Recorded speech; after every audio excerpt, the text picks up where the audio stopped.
Hello friends, आपका स्वागत है हमारे चैनल क्लांस अकेडमी पर। फ्रेंड्स, आज घटना चक्र में हम पढ़ेंगे प्राचीन भारत में हमारा है चैप्टर बौद्ध धर्म। आइए स्टार्ट करते हैं। गौतम बुद्ध का जन्म कपिलवस्तु के निकट लुम्बिनी में 563 ईसा पूर्व में हुआ था। तो जन्म याद कर लीजिए, कहाँ पे हुआ, पहले लुम्बिनी और फिर कब हुआ, तो 563 ईसा पूर्व में। इनके पिता शुद्धोधन जो थे वो शाक्य गण के प्रधान थे। माता इनकी माया देवी या महामाया कोली गणराज की या कोली वंश की कन्या थी। गौतम बुद्ध के बचपन का नाम सिद्धार्थ था। इनके जन्म के कुछ दिनों बाद ही इनकी माता का देहांत हो गया। इनके लालन पालन इनकी मौसी कौन की थी, प्रजापति गौतमी ने किया था। इनका विवाह 16 वर्ष की अल्पायु में हो चुका था। शाक्य कुल की कन्या कौन थी, किससे हुआ था, तो यशोधरा के साथ हुआ था। उत्तरकालीन बौद्ध ग्रंथों में यशोधरा के अन्य नाम हैं गोपा, बिंबा, भद्रकक्षणा आदि इनके नाम मिलते हैं। इनके पुत्र का नाम राहुल था। बुद्ध के जीवन में 4 दृष्टियों का अत्यधिक प्रभाव पड़ा था। ये 4 दृष्टि कौन से हैं? वृद्ध व्यक्ति का, बीमार व्यक्ति का, मृतक व्यक्ति का, प्रसन्नचित्त सन्यासी का। सिद्धार्थ ने पत्नी एवं बच्चों को सोते हुए छोड़कर गृह त्याग कर दिया। गृह त्याग के समय सिद्धार्थ की आयु कितनी थी, तो 29 थी। बौद्ध ग्रंथों में गृह त्याग को महाभिनिष्क्रमण की संज्ञा दी गई। सांख्य दर्शन के आचार्य अलार कलाम से वैशाली के समीप उनकी मुलाकात हुई। यहाँ से सिद्धार्थ राजगृह के समीप निवास करने वाले रुद्रक रामपुत्र नामक दूसरे धर्माचार्य के पास पहुँचे। तो पहले इनके गुरु कौन थे, अलार कलाम थे, और दूसरे कौन पढ़ेंगे आपके, ये रुद्रक रामपुत्र। इसके पश्चात सिद्धार्थ जो है उरुवेला बोध गया पहुँचे। 6 वर्षों की कठिन साधना के बाद 35 वर्ष की अवस्था में इन्हें वैशाख पूर्णिमा की रात्रि को एक पीपल वृक्ष के नीचे गौतम को ज्ञान प्राप्ति हुई। ज्ञान प्राप्ति के बाद वह बुद्ध कहलाए। बुद्ध का अन्य नाम मिलता है तथागत, जिसका अर्थ है सत्य है ज्ञान जिसका। शाक्य कुल में जन्म लेने के कारण इन्हें शाक्य मुनि कहा गया। ज्ञान प्राप्ति के पश्चात गौतम बुद्ध ने अपने मत का प्रचार प्रारंभ किया। उरुवेला से वे सबसे पहले ऋषिपत्तनम सारनाथ जो वाराणसी में है पहुँचे। वहाँ उन्होंने 5 ब्राह्मण सन्यासियों को प्रथम उपदेश दिया। इस प्रथम उपदेश को धर्मचक्र प्रवर्तन कहा जाता है। बुद्ध के जीवन से संबंधित बौद्ध धर्म के प्रतीक कौन से हैं, तो जन्म का उनका प्रतीक है कमल और साढ़, और गृह त्याग का घोड़ा प्रतीक है। ज्ञान का जो प्रतीक है वह पीपल वृक्ष या बोधि वृक्ष। निर्वाण प्राप्ति उन्हें कब हुई, तो पद चिन्ह इनका। राजगृह में उन्होंने द्वितीय, तृतीय तथा चतुर्थ वर्षा काल व्यतीत किया। मगध के राजा बिंबिसार ने उनके निवास के लिए वेणुवन नामक महाविहार बनवाया। तो किसने बनवाया था, बिंबिसार ने वेणुवन नामक विहार बनवाया था। राजगृह से चलकर बुद्ध लिच्छवियों की राजधानी वैशाली पहुँचे, जहाँ उन्होंने 5वां वर्षाकाल व्यतीत किया। वैशाली में कौन सा वर्षाकाल व्यतीत किया, तो 5वां। लिच्छवियों ने उनके निवास के लिए महावन से प्रसिद्ध कुटाग्रशाला का निर्माण करवाया। वैशाली की प्रसिद्ध नगर वधु जो थी आम्रपाली उनकी शिष्या बनी। भिक्षु संघ के निवास के लिए अपनी आम्रवाटिका प्रदान कर दी। ज्ञान प्राप्ति के 8वें वर्ष गौतम बुद्ध ने वैशाली में अपने प्रिय शिष्य आनंद के कहने पर महिलाओं को संघ में प्रवेश दिया। और ये पहली महिला कौन थी प्रवेश पाने वाली, तो इनकी जो माता थी जिन्होंने इनका लालन पालन किया था, गौतमी प्रजापति, वही थी। बुद्ध की मौसी तथा भी माता संघ में प्रवेश करने वाली प्रथम महिला थी। देवदत्त बुद्ध का चचेरा भाई था। देवदत्त कौन था, बुद्ध का चचेरा भाई था। यह पहले उनका अनुगत बना और फिर उनका विरोधी बन गया। वह बौद्ध संघ से बुद्ध को हटाकर स्वयं संघ का प्रधान बनना चाहता था, किंतु इसमें सफलता नहीं मिली उसको। बौद्ध धर्म का सर्वाधिक प्रचार कौशल राज्य में हुआ। यहाँ बुद्ध ने 21 वास किए। कितने, 21 वास किए। कौशल राज्य के अनाथ पिंडक नामक धनी व्यापारी ने उनकी शिष्यता ग्रहण की तथा संघ के लिए जेतवन नामक विहार उन्हें प्रदान किया। भरहुस से प्राप्त एक शिल्प के ऊपर इस दान का उल्लेख मिलता है। इसमें जेतवन अनाथ पिंड को देती कठोर समथटेन केतालेख उत्कीर्ण मिलता है। कौशल नरेश प्रसेनजीत ने अपने परिवार के साथ बुद्ध की शिष्यता ग्रहण की तथा संघ के लिए पुब्बाराम या पूर्वाराम नामक विहार बनवाया। बुद्ध ने अपने जीवन की अंतिम वर्षा ऋतु वैशाली में बिताई थी।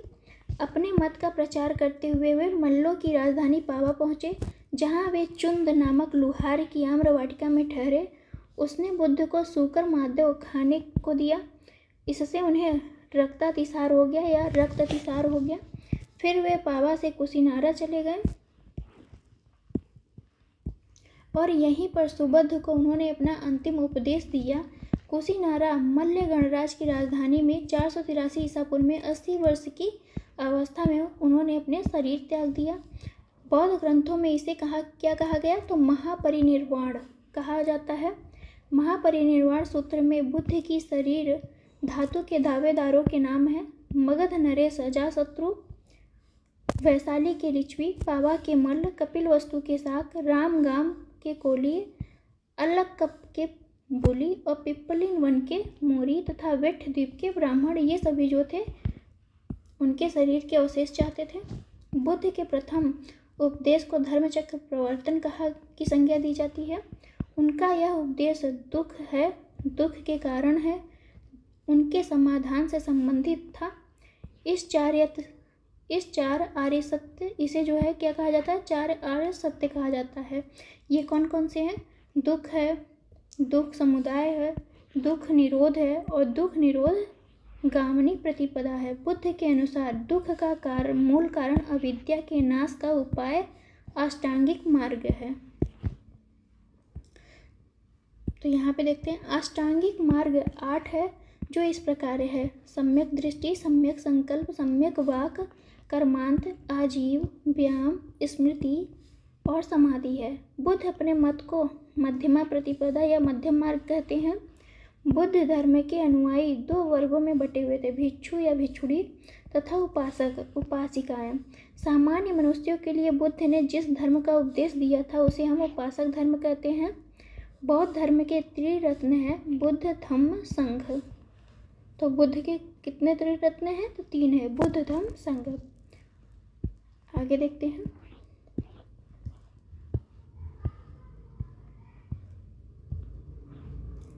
ये टोटल 4 संगतियाँ हुई थी बौद्ध धर्म की।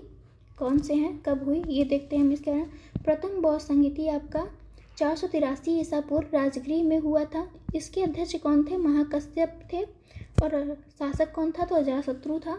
द्वितीय बौद्ध संगति आपका 383 ईसा पूर्व में हुई थी, जो वैशाली में हुई थी। अध्यक्ष आपके शुभकामी या सौकामी थे और शासक आपका कालाशोक था। तृतीय जो बौद्ध संगति हुई थी वो 247 ईसा पूर्व में पाटलिपुत्र में मोगली पुत्र इसके अध्यक्ष थे और अशोक जो था वो शासक था। चतुर्थ बौद्ध संगति आपकी कब हुई? तो 1st ईस्वी में हुई है, प्रथम शताब्दी में। कुंडलवन कश्मीर में हुई है। वसुमित्र इसके अध्यक्ष और अश्वघोष इसके उपाध्यक्ष थे। कनिष्क जो था वो शासक था।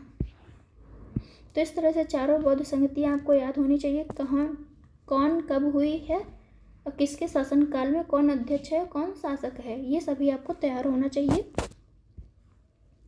आगे देखते हैं। परंपरागत नियम में आस्था रखने वालों को संप्रदाय स्थीवर या थेरावादी कहलाया। जो परंपरागत नियम में आस्था रखते थे उन्हें क्या कहते हैं? स्थीवर या थेरावादी। इनका नेतृत्व जो है महाकात्यायन ने किया था। परिवर्तन के साथ नियम को स्वीकार करने वाले संप्रदाय को महासांघिक कहा गया। इनका नेतृत्व जो है महाकश्यप ने किया था। चतुर्थ बौद्ध संगति में महासंघिकों का बोलबाला था। चतुर्थ बौद्ध संगति के समय बौद्धों में भाषा के रूप में संस्कृत को अपनाया गया था। तो भाषा, कौन सी भाषा अपनाई गई थी चतुर्थ में? तो संस्कृत को अपनाई गई थी। इस संगति के समय बौद्ध धर्म में स्पष्ट रूप से हीनयान और महायान में 2 संप्रदायों में विभाजित हो गया था। चौथी बौद्ध संगति में जो शासक कौन था उस टाइम पे? तो कनिष्क था। सर्वास्तिवाद आगे चलकर वैभाषिक और स्वतांत्रिक में विभाजित हो गया। वैभाषिक मत की उत्पत्ति मुख्य रूप से कश्मीर में हुई थी। वैभाषिक मत के प्रमुख आचार्य हैं धर्मतात्र, घोषक, बुद्धदेव, वसुमित्र, ये सभी आपके वैभाषिक से संबंधित हैं। स्वतांत्रिक संप्रदाय सुत्त पिटक पर आधारित है। शून्यवाद या माध्यमिक के प्रवर्तक कौन है? तो नागार्जुन है। ये इम्पोर्टेंट है आपके लिए कि शून्यवाद या माध्यमिक के प्रवर्तक कौन है? तो नागार्जुन है, जिसकी प्रसिद्ध रचना है माध्यकारिका। नागार्जुन के अतिरिक्त इस मत के अन्य विद्वान हैं चंद्रकीर्ति, शांतिदेव, शांतिरक्षित, आर्यदेव आदि। नागार्जुन की तुलना मार्टिन लूथर से की जाती है। विन्सांग ने उसे संसार की 4 मार्गदर्शक शक्तियों में से एक कहा है। उसे भारत का आइंस्टाइन भी कहा है। नागार्जुन को क्या कहा है? तो भारत का आइंस्टाइन।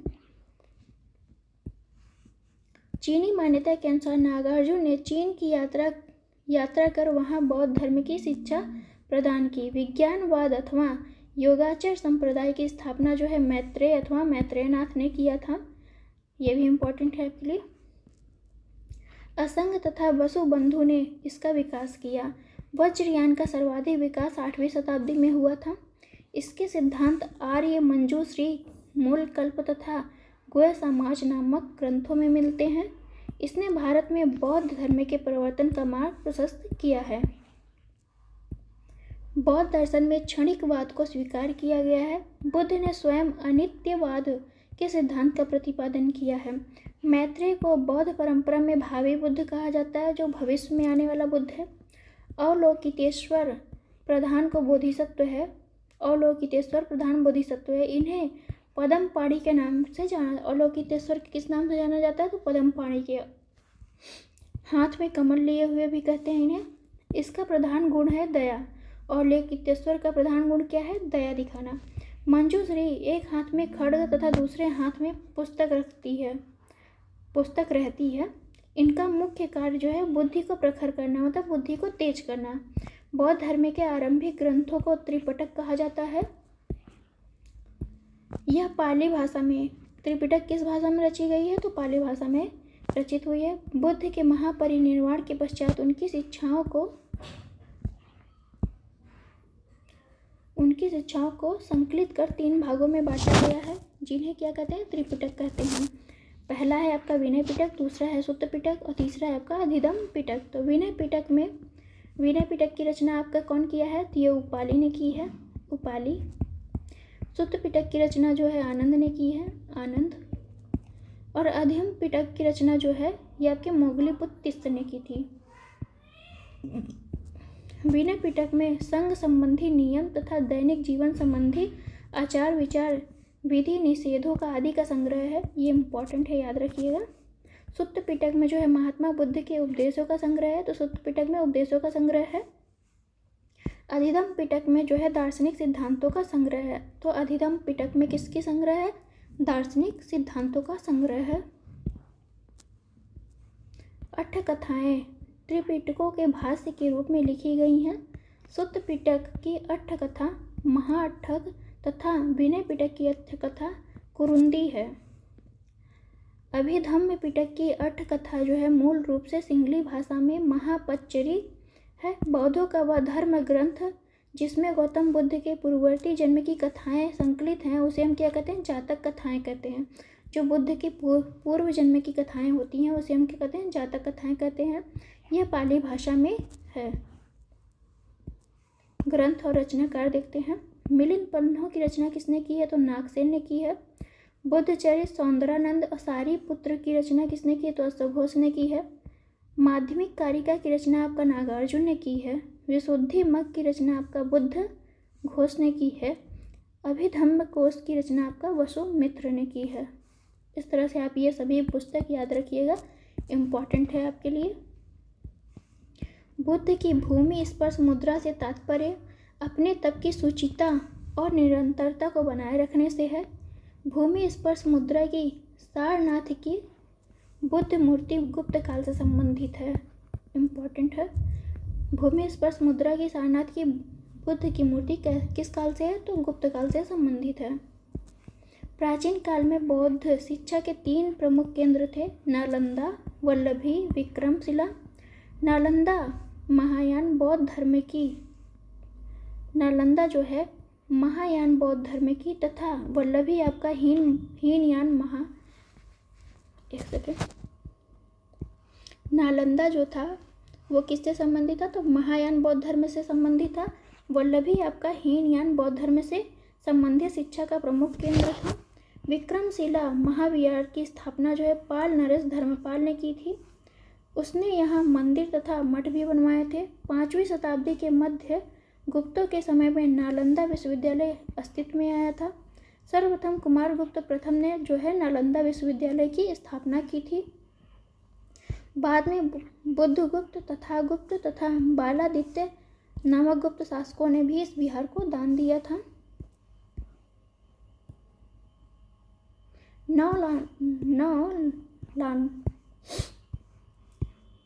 नालंदा महाविहार बौद्ध अध्ययन का आधुनिक केंद्र है, जिसे बिहार सरकार ने 1951 में नालंदा में स्थापित किया था। चैत्य का शाब्दिक अर्थ है चिता संबंधी। चैत्य का शाब्दिक अर्थ क्या है? चिता संबंधी। शवदाह के पश्चात बचे हुए अवशेषों को भूमि में गाड़कर उनके ऊपर समाधियां बनाई गई। उन्हीं को प्रारंभ में चैत्य या स्तूप कहा गया है। इन समाधियों में महापुरुषों के धातु अवशेष सुरक्षित थे। चैत्य जो है उपासना के केंद्र बन गए हैं। चैत्य गृहों के समीप भिक्षुओं के रहने के लिए आवास बनाए गए, जिन्हें क्या कहा गया? विहार कहा गया है। सर्वप्रथम स्तूप शब्द का वर्णन जो है ऋग्वेद में प्राप्त होता है। इसके अतिरिक्त अथर्ववेद, वार्ष्णेय संहिता, तैत्तिरीय ब्राह्मण संहिता, पंचविंश ब्राह्मण आदि ग्रंथों से स्तूप शब्द के संबंध में जानकारी मिलती है। स्तूप का शाब्दिक अर्थ है किसी वस्तु का ढेर। स्तूप का शाब्दिक अर्थ क्या है? किसी वस्तु का ढेर। स्तूप का विकास ही संभवतः मिट्टी के ऐसे चबूतरों से हुआ है जिसका निर्माण मृतक की चिता के ऊपर अथवा मृतक की चुनी हुई अस्थियों के रखने के लिए किया जाता है। कालांतर में बौद्धों ने इसे अपनी संघ पद्धति में अपना लिया। इन स्तूपों में बुद्ध अथवा उनके प्रमुख शिष्यों की धातु रखी गई थी। वे बौद्धों की श्रद्धा और उपासना के प्रमुख केंद्र बन गए। स्तूप के 4 भेद हैं: शारीरिक स्तूप, पारिभौमिक स्तूप और उद्देशिका स्तूप, पूजा अर्थक स्तूप। गौतम बुद्ध को एशिया के ज्योतिपुंज या लाइट ऑफ एशिया के तौर पर भी जाना जाता है। गौतम बुद्ध के जीवन पर एडविन अर्नाल्ड ने लाइट ऑफ एशिया नामक काव्य पुस्तक की रचना की थी। महापरिनिर्वाण मंदिर उत्तर प्रदेश के कुशीनगर जिले में स्थित है। तो महापरिनिर्वाण मंदिर कहाँ है? कुशीनगर जिले में स्थित है। मंदिर में स्थापित भगवान बुद्ध की मूर्ति 1876 ईस्वी में उत्खनन के द्वारा प्राप्त की गई थी। इस मंदिर में भगवान बुद्ध की 6.10 मीटर ऊंची मूर्ति लेटी हुई मुद्रा में रखी हुई है। यह मूर्ति उस काल को दर्शाती है जब 80 वर्ष की आयु में भगवान बुद्ध ने अपने पार्थिव शरीर को छोड़ दिया और मृत्यु के बंधन से मुक्त हो गए, अर्थात निर्वाण की प्राप्ति हो गई उनको। अब हीनयान और महायान में अंतर देखते हैं। हीनयान का शाब्दिक अर्थ है निम्न मार्ग और महायान का शाब्दिक अर्थ है उत्कृष्ट मार्ग। इसमें महात्मा बुद्ध को एक महापुरुष के रूप में माना गया है और महायान में उन्हें देवता के रूप में माना गया है। यह व्यक्तिवादी धर्म से संबंधित हैं हीनयान वाले। इनके अनुसार प्रत्येक व्यक्ति को अपने प्रयत्नों से ही मोक्ष प्राप्त करना चाहिए। अब महायान में क्या कहते हैं? इसमें परोपकार अथवा पर सेवा पर बल दिया गया है। इसका उद्देश्य है कि समस्त मानव जाति का कल्याण हो। यह मूर्ति पूजा एवं भक्ति में विश्वास नहीं करता है, और जबकि महायान वाले आपका आत्मा पुनर्जन्म में विश्वास करते हैं। इसकी साधना पद्धति अत्यंत कठोर है। यह भिक्षु जीवन का समर्थक है। इसके जो महायान वाले हैं इनके सिद्धांत सरल एवं सर्वसाधारण है, इनके लिए सुलभ है। इसमें जो है भिक्षु के साथ साथ सामान्य उपासकों को भी महत्व दिया गया है महायान में। इसका आदर्श है अरहत पद को प्राप्त करना, जबकि महायान का है आदर्श बोधिसत्व को प्राप्त करना। इसके प्रमुख संप्रदाय हैं हीनयान के वैभाषिक और सौत्रांतिक, जबकि इसके प्रमुख संप्रदाय हैं शून्यवाद या माध्यमिक, विज्ञानवाद, योगाचार। तो इस तरह से हीनयान और महायान में बेसिक डिफरेंस है। चलिए हम आगे चलते हैं। तब हमारा एमसीक्यू जाएगा। हम स्टार्ट करते हैं अपने फर्स्ट एमसीक्यू से। बुद्ध का जन्म कब हुआ? तो इनका जन्म हुआ था 563 ईसा पूर्व में, याद कर लीजिएगा। गौतम बुद्ध का जन्म जो है कपिलवस्तु के निकट लुम्बिनी में 563 ईसा पूर्व में हुआ था। उनके पिता शुद्धोधन शाक्य गण के प्रधान थे तथा माता कौन थी, तो कोली गणराज्य की कोली वंश की कन्या थी। 29 वर्ष की अवस्था में उन्होंने गृह त्याग दिया। इस गृह त्याग को क्या कहा गया? महाभिनिष्क्रमण कहा गया है। बुद्ध के जीवन की किस घटना को महाभिनिष्क्रमण कहा गया है? तो उनके गृह त्याग को जो है कहा गया है। गौतम बुद्ध की माँ किस वंश से संबंधित थी? तो वो कोली वंश की कन्या थी। बुद्ध का जन्म हुआ था, बुद्ध का वैशाली, कपिलवस्तु, लुम्बिनी, पाटलिपुत्र। तो इसका आंसर है आपका बे, लुम्बिनी में हुआ था।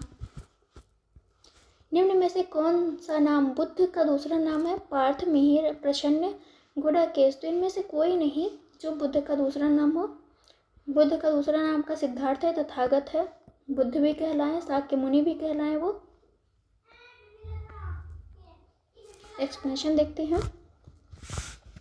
गौतम के बचपन का नाम सिद्धार्थ है। इन्हें शाक्य मुनि, तथागत आदि के नामों से जाना जाता है।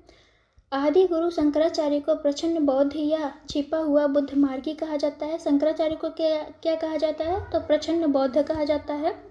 अतः पार्थ, प्रच्छन्न, मिहिर, गुडाकेश भगवान बुद्ध के अन्य नाम नहीं हैं। क्वेश्चन नंबर 6 है, निम्नलिखित में से किस राजवंश के अभिलेख से इस परंपरा का समर्थन होता है कि लुम्बिनी शाक्य मुनि बुद्ध का जन्म स्थान था? मौर्य, सातवाहन, शुंग, कुषाण। तो इसका आंसर है आपका ये मौर्य वंश का। मौर्य वंशी शासक अशोक के रोमिनदेई अभिलेख से सूचना मिलती है कि शाक्य मुनि बुद्ध का जन्म लुम्बिनी में हुआ था। इस अभिलेख के अनुसार अशोक जो है अपने राज्याभिषेक के 20 वर्ष बाद यहाँ आया और उसने उस स्थान की पूजा की थी जहाँ शाक्य मुनि बुद्ध का जन्म हुआ। और साथ ही इस अभिलेख में लुम्बिनी के बुद्ध का जन्म स्थल जो है जल स्थल होने के कारण इसे जो है कर छूट प्रदान कर दी गई थी। लुम्बिनी को किसने किया था? तो अशोक ने किया था। निम्नलिखित में से कौन एक अशोक का अभिलेख इस परंपरा की पुष्टि करता है कि गौतम बुद्ध का जन्म लुम्बिनी में हुआ था? तो यह है उनका रोमिनदेई स्तंभ लेख है अशोक का। निम्नलिखित में से किस राजा के एक अभिलेख से सूचना मिलती है कि शाक्य मुनि बुद्ध का जन्म लुम्बिनी में हुआ था? तो इसका आंसर है आपका ए, अशोक। निम्नलिखित में से किस राजा के एक अभिलेख से सूचना मिलती है कि शाक्य मुनि बुद्ध का जन्म लुम्बिनी में हुआ था? तो अशोक के अभिलेख रोमिनदेई से मिलती है यह जानकारी। महात्मा बुद्ध का महापरिनिर्वाण कहाँ हुआ है? लुम्बिनी, कुशीनगर, बोधगया, कपिलवस्तु। तो इसका आंसर है आपका सी, कुशीनगर में हुआ है महापरिनिर्वाण। बौद्ध धर्म का प्रचार करते हुए महात्मा बुद्ध मल्लों की राजधानी पावा पहुँचे, जहाँ वे चुंद नामक लुहार की आम्रवाटिका में ठहरे। उसने बुद्ध को सूकर माधव खाने को दिया। इससे उन्हें रक्तातिसार होने लगा और भयानक पीड़ा उत्पन्न हुई। इस वेदना के बाद भी वे कुशीनारा मल्ल गणराज्य की राजधानी पहुँचे। यहाँ 483 ईसा पूर्व में 80 वर्ष की अवस्था में उन्होंने शरीर त्याग दिया। बौद्ध ग्रंथों में इसे क्या कहा गया? तो महापरिनिर्वाण कहा गया। गौतम बुद्ध का महापरिनिर्वाण किस राज्य में हुआ? तो ये आपका मल्ल कुशीनारा में हुआ था। महात्मा बुद्ध का महापरिनिर्वाण किसके गणतंत्र में हुआ? तो ये आपके मल्लों के गणतंत्र में हुआ था। गौतम बुद्ध ने किस स्थान पर निर्वाण प्राप्त किया? तो कुशीनारा, मल्ल के कुशीनारा में। बौद्ध धर्म में सांसारिक दुखों से मुक्ति या दुख निरोध को ही निर्वाण कहा गया है, माना गया है। तो बुद्ध को सांसारिक दुखों से मुक्ति यानी निर्वाण ज्ञान की प्राप्ति के समय प्राप्त हुआ है, जो कि बोधगया में हुआ है। तो यह यहाँ जो है महापरिनिर्वाण की बात नहीं कर रहा है, यहाँ सिर्फ निर्वाण की बात कर रहा है। तो इसलिए ये कहाँ होगा? तो ये बोधगया में होगा। महापरिनिर्वाण मंदिर अवस्थित है, ये आपका कुशीनगर में स्थित है।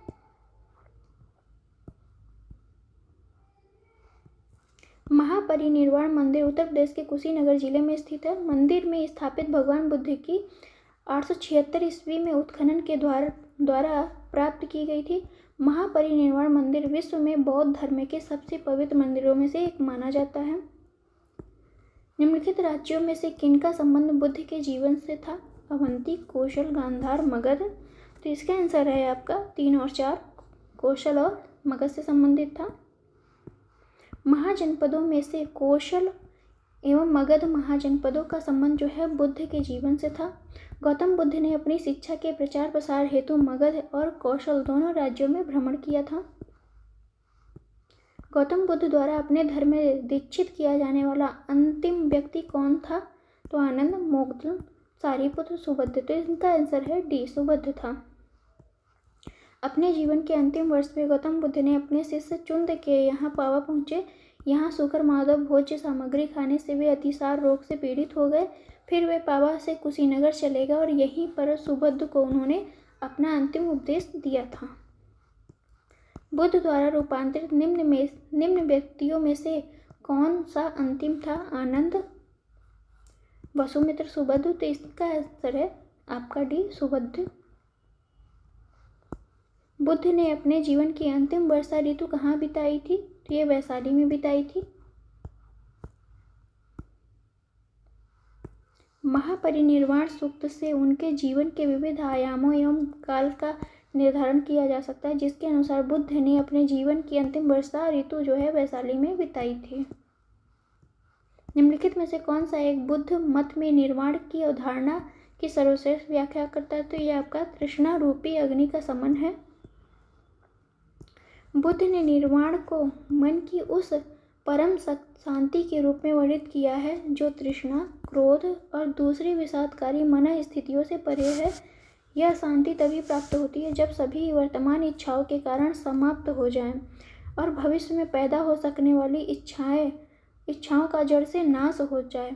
निर्वाण में तृष्णा और द्वेष के कारण जो है जड़ से समाप्त हो जाते हैं, जिससे मनुष्य सभी प्रकार के कष्टों, दुखों या संसार में पुनर्जन्म के चक्र से छूट जाता है। अलार कलाम कौन थे? ये जो है बुद्ध के गुरु थे, सांख्य दर्शन के गुरु। महाभिनिष्क्रमण के बाद ज्ञान की खोज में महात्मा बुद्ध अलार कलाम के आश्रम पहुँचे, उनसे दीक्षा ली। अलार कलाम के आश्रम में उन्होंने तपस्या की, किंतु वे इससे संतुष्ट नहीं हुए। अलार कलाम सांख्य दर्शन के आचार्य थे तथा अपनी साधना शक्ति के लिए विख्यात थे। महात्मा बुद्ध ने अपना पहला धर्मचक्र प्रवर्तन किस स्थान पर दिया था? तो ये है आपका सारनाथ में दिया था। इसी को ऋषिपत्नम भी कहते हैं। ज्ञान प्राप्ति के पश्चात गौतम बुद्ध ने अपने मत का प्रचार प्रारंभ किया। उरुवेला से वे सबसे पहले ऋषिपत्नम या सारनाथ वाराणसी में पहुँचे। वहाँ उन्होंने 5 ब्राह्मणों सन्यासियों को जो है पहला उपदेश दिया। इस प्रथम उपदेश को धर्मचक्र प्रवर्तन कहा गया।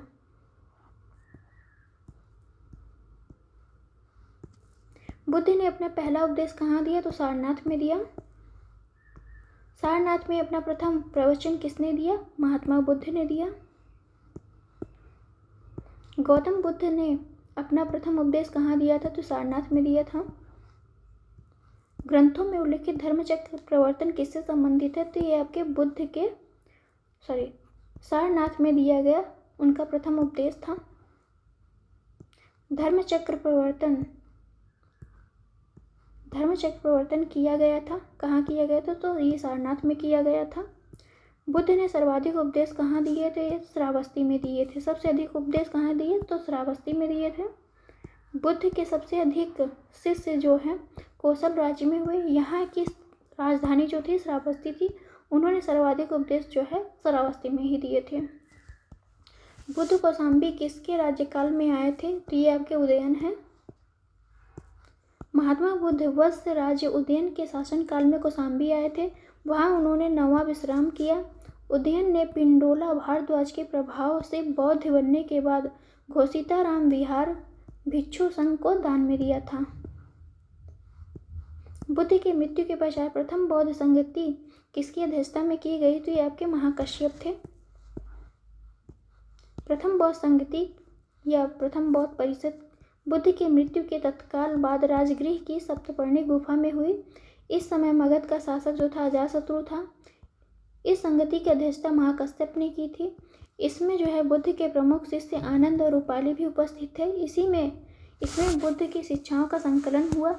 उन्हें सुत्त और विनय नामक 2 पिटकों में विभाजित किया गया। आनंद तथा उपाली क्रमशः धर्म और विनय के प्रमाण माने जाते हैं।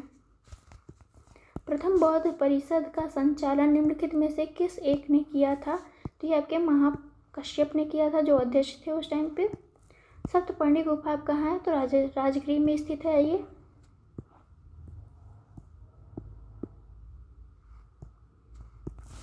भगवान बुद्ध के महापरिनिर्वाण के बाद पहली बौद्ध संगति हुई थी तो राजगृह में।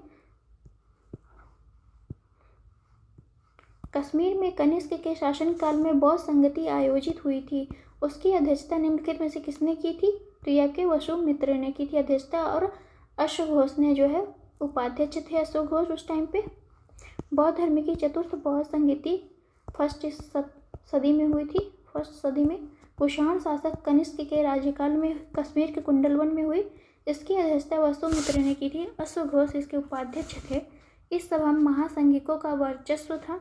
यहाँ बौद्ध ग्रंथों के कठिन अंशों पर सम्यक विचार किया गया तथा प्रत्येक पिटक पर भाष्य लिखकर उन्हें विभाषा शास्त्र नामक टीकाओं में संकलित कर दिया गया। इसी समय बौद्ध धर्म जो है हीनयान और महायान नामक 2 संप्रदायों में विभक्त हो गया था। बौद्ध धर्म की महायान शाखा औपचारिक रूप से किसके शासन काल में प्रकट हुई थी? ये आपके कनिष्क के शासन काल में हुई, चतुर्थ बौद्ध संगति में। कनिष्क के शासन काल में बौद्ध सभा किस नगर में आयोजित हुई थी? तो ये कश्मीर में हुई थी, कुंडलवन कश्मीर।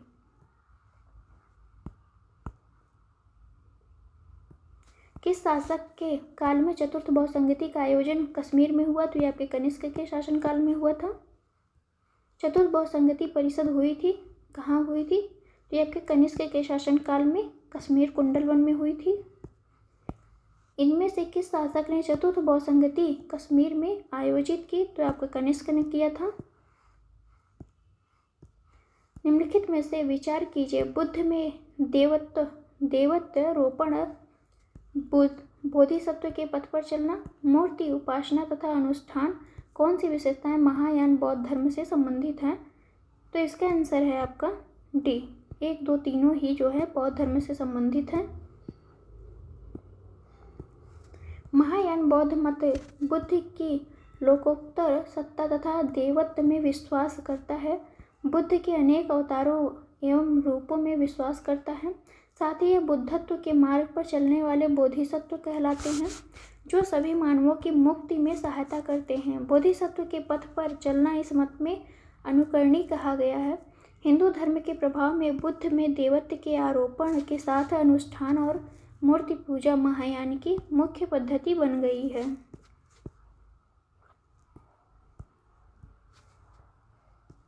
निम्नलिखित 4 स्थानों में हुई बौद्ध संगतियों का सही कालक्रम नीचे दिए कोड की सहायता से व्यक्त कीजिए। तो सबसे पहले आपका राजगृह आएगा, फिर आएगा आपका वैशाली, फिर आएगा पाटलिपुत्र, उसके बाद सबसे लास्ट में आपका कुंडलवन आएगा। तो इस तरह से ऑप्शन आपका डी सही है।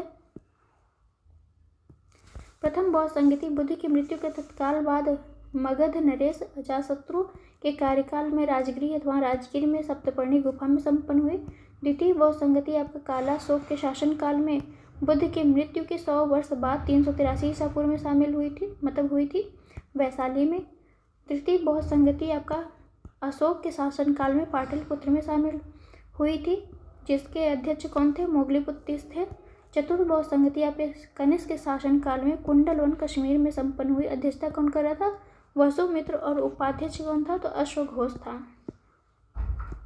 द्वितीय बौद्ध समिति का आयोजन कहाँ हुआ? तो ये आपका वैशाली में हुआ था। तृतीय बौद्ध सभा किस स्थान पर बुलाई गई थी? तो ये आपके पाटलिपुत्र में बुलाई। तृतीय बौद्ध सभा आपका किस स्थान पर बुलाई गई थी? तो ये पाटलिपुत्र में अशोक के टाइम पे बुलाई गई थी। प्रथम बौद्ध समिति का आयोजन कहाँ हुआ? अनिरुद्ध के शासनकाल में, अजातशत्रु के शासनकाल में, बिंबिसार के, उदयभद्र के। तो ये आपका अजातशत्रु के शासनकाल में हुआ था प्रथम बौद्ध संगति। कहाँ हुआ था? तो राजगीर में हुआ था। निम्नलिखित में से किस नगर में बौद्ध धर्म सभा आयोजित की गई थी? नालंदा, गया, राजगृह और बोध गया। तो इसका आंसर है आपका सी, राजगृह में आयोजित हुई थी। प्रथम बौद्ध संगति। निम्नलिखित में किस शासक ने द्वितीय बौद्ध सभा का आयोजन किया था? तो ये जो था कालाशोक शासक था।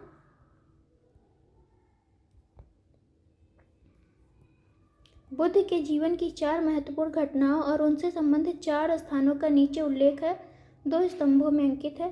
देखते हैं। जन्म का उनका स्थान कहाँ हुआ था? जन्म कहाँ हुआ था? तो लुम्बिनी में हुआ था। ज्ञान प्राप्ति उनको बोध गया में हुआ था। प्रथम वचन उन्होंने कहाँ दिया था? सारनाथ दिया था। निधन उनका कुशीनगर में हुआ था। इस तरह से ऑप्शन आपका सी सही है। महात्मा बुद्ध का जन्म 563 ईसा पूर्व में कपिलवस्तु के समीप लुम्बिनी में हुआ था। बोध गया में वैशाख पूर्णिमा की रात उन्हें ज्ञान प्राप्त हुआ। काशी के ऋषिपत्तनम या सारनाथ में उन्होंने प्रथम उपदेश या धर्मचक्र प्रवर्तन दिया। कुशीनहरा में उनका निधन हुआ। बौद्ध साहित्य में इसे महापरिनिर्वाण कहा गया। भारतीय कला में बुद्ध जीवन की किस घटना का चित्रण मृग सहित चक्र द्वारा हुआ है? तो यह है प्रथम उपदेश का। भारतीय कला में बुद्ध के जीवन के प्रथम उपदेश का चित्रण मृग सहित चक्र द्वारा हुआ है। बुद्ध ने अपना प्रथम उपदेश सारनाथ में मृगदाव हरिण वन में दिया था।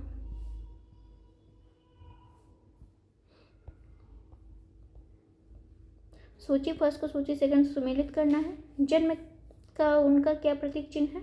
तो जन्म है जो आपका वो कमल है, कमल से मेल है इनका।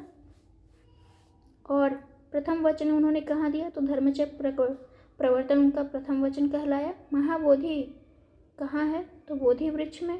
त्याग उनका जो है घोड़ा है। इस तरह से ऑप्शन डी सही है। क्वेश्चन नंबर है 48। करमापा लामा तिब्बत के बुद्ध संप्रदाय के किस वर्ग का है? तो यह है आपका कंग्युप्पा। करमापा लामा तिब्बत के बौद्ध संप्रदाय कंग्युप्पा वर्ग से संबंधित हैं। महात्मा बुद्ध के संबंध में निम्नलिखित कथनों में से कौन सा सही है? उनका जन्म कपिलवस्तु में हुआ था। उन्होंने बोध गया में ज्ञान की प्राप्ति हुई। उन्होंने वैदिक धर्म को अस्वीकार किया था। उन्होंने 4 आर्य सत्य दिया था। कौन सा आंसर सही है? तो इसका आंसर है आपका डी, चारों ही आपका सही है ऑप्शन। क्वेश्चन नंबर है 50। बोध गया में महाबोधि मंदिर बनाया गया जहाँ गौतम बुद्ध पैदा हुए थे। गौतम बुद्ध को ज्ञान प्राप्त हुआ। गौतम बुद्ध को अपना प्रथम प्रवचन दिया। गौतम बुद्ध की मृत्यु हुई। तो इसलिए यहाँ पे जो है ज्ञान प्राप्ति हुई थी इनको। बोधगया में 6 वर्ष की साधना के पश्चात 35 वर्ष की आयु में महात्मा बुद्ध को वैशाख पूर्णिमा की रात को एक पीपल वृक्ष के नीचे ज्ञान प्राप्त हुई। इसको हम पढ़ेंगे अब नेक्स्ट वीडियो से friend. Thank you for watching.